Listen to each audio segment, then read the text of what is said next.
2019년 10월 폭우가 쏟아지는 서울 변두리 골목. 강태호는 낡은 캐리어 2개를 끌며 고시원 계단을 올랐다. 그의 뒤를 따르는 딸 강소미는 젖은 교복 치마를 손으로 쥐어짜며 아버지의 등을 바라봤다. 방 2칸을 겨우 얻었다. 한 칸은 아버지, 한 칸은 딸.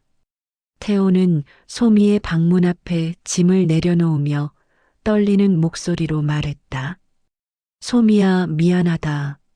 아빠가 정말 미안해. 소미는 고개를 저으며 아버지의 손을 꽉 잡았다. 아빠, 괜찮아. 우리 둘이면 충분해. 불과 3달 전만 해도 태호는 해외 사업으로 승승장구하던 사업가였다. 하지만 거래처의 배신으로 모든 것이 무너졌다. 빚더미에 앉은 그에게 아내 서연은 차갑게 말했다. 당신은 이제 끝났어요. 나는 아들이랑 살 거예요. 소미는 당신이 데려가세요. 처가 식구들은 더 냉혹했다. 사업 실패한 사위는 우리 가족이 아니야. 나가. 그렇게 태호는 딸 소미만을 데리고 한국으로 돌아왔다. 17세 딸아이는 단 한 번도 불평하지 않았다. 오히려 아버지를 위로했다. 첫날 밤 태호는 잠들지 못했다. 얇은 벽 너머로 들리는 소미의 숨소리가 그를 짓눌렀다. 명문 국제학교를 다니던 딸이 이제는 전학조차 제대로 하지 못한 채 인근 공립고등학교에 편입 서류를 넣었다. 통장 잔고는 47만 원. 2달치 고시원 월세 50만 원도 모자랐다. 태호는 다음 날 저녁부터 대리운전을 시작했다. 운전면허증이 있었던 게 천만다행이었다. 밤 10시부터 새벽 5시까지 그는 쉬지 않고 운전대를 잡았다. 손님들은 대부분 술에 취해 있었고 어떤 이들은 반말로 하대했다. 하지만 태호는 묵묵히 견뎠다. 하루 평균 8만 원에서 12만 원. 한 달이면 250만 원 정도 벌 수 있었다. 그 돈으로 월세와 소미의 학비, 그리고 최소한의 생활비를 충당했다. 소미는 아버지가 새벽에 돌아오면 따뜻한 물수건을 준비해뒀다. 아빠, 힘들지? 내가 아르바이트 할게. 태호는 고개를 저었다. 넌 공부만 해. 아빠가 다 해결할게. 하지만 그의 눈가에는 이미 눈물이 맺혀 있었다. 어느 날 저녁 소미가 고시원 공동 라운지에서 TV를 보다가 굳어졌다. 화면 속에는 어머니 서연이 나오고 있었다. 한 부동산 투자 세미나의 패널로 출연한 서연은 화려한 수트를 입고 미소 지으며 말했다. 저는 이혼 후 새로운 인생을 시작했어요. 제 아들도 좋은 대학에 진학 준비 중이고요. 진행자가 물었다. 따님은요? 서연은 잠시 머뭇거리다 대답했다. 딸은 아버지와 함께 있어요. 아이가 아버지를 선택했거든요. 거짓말이었다. 소미는 선택한 적이 없었다. 어머니가 일방적으로 버렸을 뿐이었다. 화면 속 서연의 뒤로는 고급 아파트 거실이 보였다. 소미는 주먹을 꽉 쥐었다. 그날 밤 태호가 대리운전을 마치고 돌아왔을 때 소미는 아무 말도 하지 않았다. 하지만 태호는 딸의 눈이 빨갛게 부어 있다는 걸 알아챘다. 소미야, 무슨 일 있었어? 아니야, 아빠. 그냥 아빠 보고 싶었어. 태호는 딸을 꽉 안았다. 그 순간 그는 다짐했다. 반드시 다시 일어서겠다. 이 아이를 위해서라도. 3개월이 흘렀다. 태호는 대리운전 기사로서 나름의 명성을 쌓아가고 있었다. 그는 항상 정확한 시간에 도착했고 차를 부드럽게 몰았으며 손님과 불필요한 대화를 하지 않았다. 평점 4.98점. 어느 날 새벽 4시 마지막 콜이 들어왔다. 서울 시내 한복판 5성급 호텔. 태호는 피곤했지만 콜을 받았다. 호텔 앞에 도착하자 60대 중반의 노신사가 나왔다. 고급 양복에 품이 있는 인상. 태호는 본능적으로 느꼈다. 이분은 보통 사람이 아니다. 차 문을 열어드리며 인사했다. 안녕하십니까? 편안하게 모셔드리겠습니다. 노신사는 고개를 끄덕이며 뒷좌석에 앉았다. 목적지는 성북동입니다. 운전 중 노신사는 태호의 운전 솜씨를 유심히 관찰했다. 신호를 정확히 지키고 차선 변경을 매끄럽게 하며 승객이 흔들리지 않도록 배려하는 모습. 도착 후 노신사가 물었다. 다른 일은 안 하십니까? 예전에는 해외 무역업을 했습니다. 지금은 이 일이 제 직업입니다. 노신사는 명함을 건넸다. 최인호 한강그룹 회장입니다. 제 전용 기사를 찾고 있는데 관심 있으신가요? 태호는 그날 밤 잠을 이루지 못했다. 한강그룹. 국내 10대 기업 중 하나였다.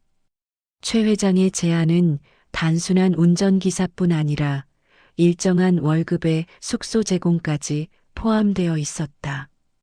일주일 후 태호는 정식으로 최 회장의 운전기사로 일하기 시작했다.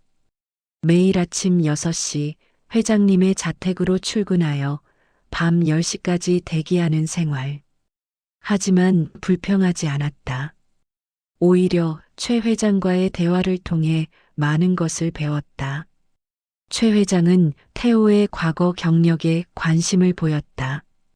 해외 무역업을 했다고 했죠? 예, 동남아 시장을 주로 담당했습니다. 베트남, 태국, 인도네시아. 최 회장의 눈이 반짝였다.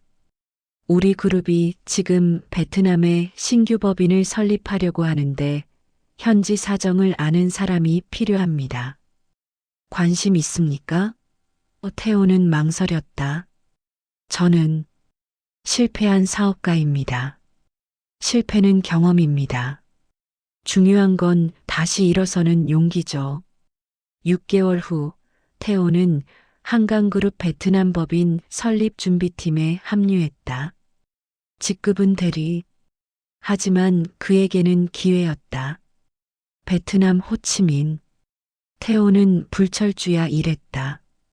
현지 거래처 발굴, 계약 체결, 물류 시스템 구축. 그의 과거 경험과 성실함이 빛을 발했다. 1년 만에 법인은 흑자 전환에 성공했고 2년 차에는 그룹 내 우수 법인으로 선정됐다. 태호는 대리에서 과장, 차장을 거쳐 3년 차에 부장으로 승진했다. 그리고 마침내 베트남 법인 영업 총괄 이사로 임명됐다.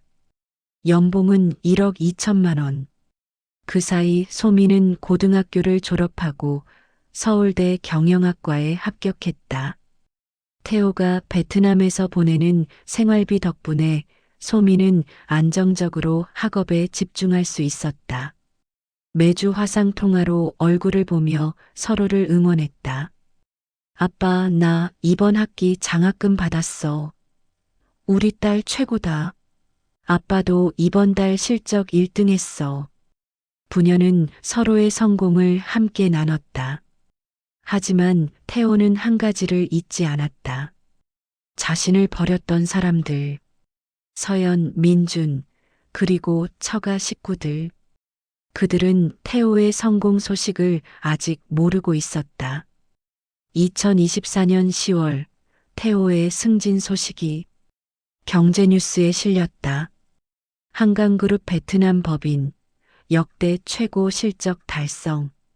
강태호 이사 발탁. 기사에는 태호의 사진과 함께 그의 성공 스토리가 상세히 나와 있었다.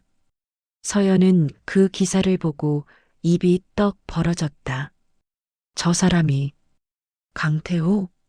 고시원에서 대리운전하던 그 사람이. 그녀는 즉시 전화를 걸었다. 하지만 태호는 받지 않았다. 문자를 보냈다. 태호 씨, 나 서연이에요. 오랜만이네요. 할 얘기가 있어요. 다음 날 아들 민준한테도 연락이 왔다. 아버지, 저 민준이에요. 대학 졸업하고 취업 준비 중인데 한강그룹에 제 이력서 좀 넣어주실 수 있으세요? 처가 식구들도 연락이 왔다. 처남은 사업 자금을 요청했고 장모는 사위. 그동안 오해가 있었어. 우리 다시 가족으로 지내자는 메시지를 보냈다. 태호는 모든 연락을 읽었지만 답장하지 않았다. 대신 딸 소미에게 전화했다. 소미야, 엄마한테 연락 왔니? 응, 왔어. 근데 난 안 받았어. 아빠한테도 왔어? 그래. 곧 만나게 될 거야. 아빠, 괜찮아? 걱정 마. 아빠가 다 정리할게. 2주 후, 태호는 서울 강남의 고급 레스토랑 프라이빗 룸을 예약했다. 초대받은 사람은 전처 서연, 아들 민준, 장모, 그리고 처남. 그들은 설레는 마음으로 도착했다. 태호는 이미 자리에 앉아 있었다. 맞춤 제작한 수트에 고급 시계. 더 이상 고시원의 초라한 남자가 아니었다. 오랜만이네요. 태호의 목소리는 차갑고 냉정했다. 서연이 어색하게 웃으며 말했다. 소미 아빠 정말 대단해. 어떻게 이렇게까지 성공했어? 민준이 끼어들었다. 아버지, 저 이번에 대학 졸업하는데 한강그룹 신입사원 공채에 지원하려고요. 추천서 좀. 장모가 말을 잘랐다. 사위, 우리가 예전에 좀 섭섭하게 했지? 그때는 사정이 어려워서 그랬던 거야. 이제 다시 가족으로 지내자. 처남은 노골적으로 사업 투자를 요청했다. 형님, 내가 사업 아이템이 하나 있는데 5억만 투자해 주시면. 태호는 그들의 말을 묵묵히 들었다. 코스 요리가 하나씩 나왔고 그들은 고급 음식을 먹으며 점점 더 노골적으로 요구를 쏟아냈다. 태호는 와인을 한 모금 마시며 시계를 확인했다. 이제 복수의 시간이었다. 식사 잘하셨습니까? 태호가 냅킨으로 입을 닦으며 일어섰다. 그는 가방에서 서류 봉투 2개를 꺼냈다. 서연 씨, 이건 당신 것입니다. 첫 번째 봉투. 서연은 떨리는 손으로 열었다. 이혼 서류. 정식으로 공증된 법적 효력이 있는 서류. 뭐야 이게? 우리는 5년 전에 끝났어. 하지만 법적으로는 아직 정리가 안 됐었지. 오늘 마무리해. 서연의 얼굴이 새하얗게 질렸다. 태호는 2번째 봉투를 민준과 처가 식구들 앞에 던졌다. 그리고 이건 여러분이 궁금해하실 내용입니다. 민준이 서류를 펼쳤다. 유산 신탁 계약서. 본인 강태호는 모든 재산과 주식, 부동산, 예금을 딸 강소미에게만 신탁 상속하며 타인에게는 단 1원도 상속하지 않음을 공증함. 민준의 손이 떨렸다. 아버지, 이게 무슨... 태호는 차가운 눈빛으로 그들을 바라봤다. 민준아, 넌 내 아들이 맞다. 하지만 내가 나를 아버지로 선택한 적이 있었나? 한 번이라도 연락한 적 있었나? 장모님, 처남. 당신들은 내가 망했을 때 실패한 사위는 가족이 아니다라고 하셨죠. 맞습니다. 우리는 가족이 아닙니다. 태호는 지갑에서 신용카드를 꺼내 테이블에 놓았다. 오늘 식사비는 제가 냅니다. 이게 마지막입니다. 레스토랑을 나온 태호는 곧장 소미가 있는 대학교 근처 카페로 향했다. 소미는 이미 와 있었다. 아버지를 보자마자 달려와 안겼다. 아빠, 다 끝났어? 그래, 다 정리했어. 힘들었지? 태호는 고개를 저었다. 아니, 오히려 후련하다.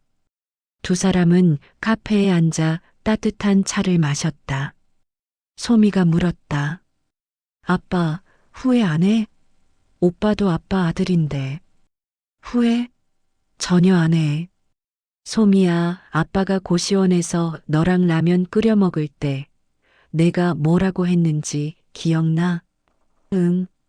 아빠는 내가 지켜줄게라고 했지. 그래. 그때 아빠는 깨달았어. 진짜 가족은 피가 아니라 내가 가장 힘들 때 곁을 지켜준 사람이라는 걸. 소미의 눈에 눈물이 고였다. 아빠, 아빠의 모든 것은 내 거야. 내가 그럴 자격이 있어. 넌 아빠를 포기하지 않았으니까. 두 사람은 손을 꽉 잡았다. 저녁 노을이 카페 창문을 비추며 부녀의 얼굴에 따뜻한 빛을 드리웠다. 태호는 창밖을 보며 생각했다. 인생의 성공은 돈이나 지위가 아니다. 내가 쓰러졌을 때 일으켜 세워준 단 한 사람. 그 사람이 내 인생 최고의 보물이다. 5년간의 고난, 배신, 절망, 그리고 재기. 모든 것이 소미와 함께였기에 가능했다. 태호는 딸의 어깨를 감싸 안으며 속삭였다. 소미야, 사랑한다. 아빠 곁에 있어줘서 고맙다. 나도 사랑해, 아빠. 앞으로도 계속 함께야. 진정한 가족은 혈연이 아니라 당신이 가장 어두운 순간에도 손을 놓지 않은 사람입니다. 그 한 사람에게 모든 것을 바치십시오. 그것이 진짜 성공입니다.